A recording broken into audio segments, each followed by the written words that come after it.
Hi there, this is Allison with Let's Go Travel Tips. Today is Tuesday, it's June 6th of 2023, and we've just got a quick update, but I thought you would want to know. First of all, yesterday on June 5th, the Sapphire Princess was scheduled to go to Glacier Bay. While they were on their way up to getting into Glacier Bay, another cruise ship, Uncruise is the name of the cruise line, their Wilderness Discoverer had a fire on board.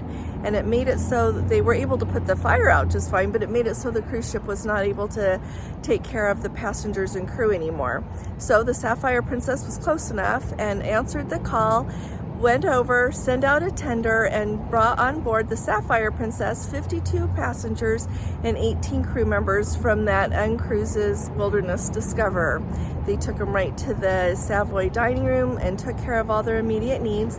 And then later on, they were able to transfer them to just an excursion boat. It's called the Baranoff Wind.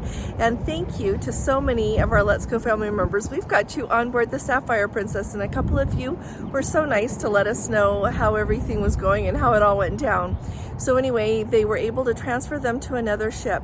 The hard part is, though, that it took 7 hours before the Coast Guard said that the Sapphire Princess could leave. I guess that the Wilderness Discoverer was adrift, and so they felt like the Sapphire Princess had to stay close by. So that was the end of the day in Glacier Bay. They were not able to go. And then actually later in the day, a Let's Go family member also let me know that they had to do a medical evacuation. So yesterday was kind of just one of those one thing after another days, but I am really glad that the Sapphire Princess was close enough, as I am sure all of you, to help everyone that needed help on that ship. And I'll look for more updates on that story.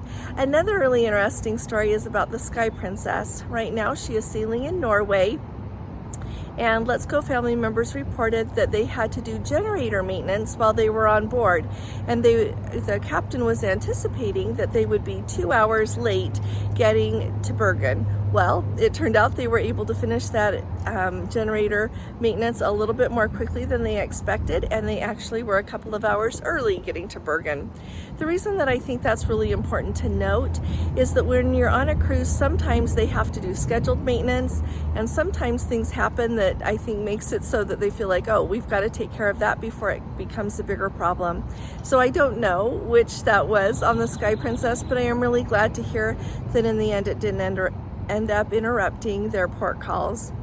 So let us know. I would really appreciate hearing from all of you who are on a cruise ship right now, whether you're on Princess, Celebrity, Holland America, Norwegian, Carnival, anyone that you are sailing with. I would really appreciate the updates, and I will have a lot more news for you tomorrow. I just wanted to say hey really quick and let you know what's going on. And I'll be talking to you all again really soon. You all and if you haven't subscribed, please do subscribe and give this video a thumbs up if you appreciate the updates. I will be talking to you all again really soon. You all take really good care. God bless you. Love you. Bye-bye.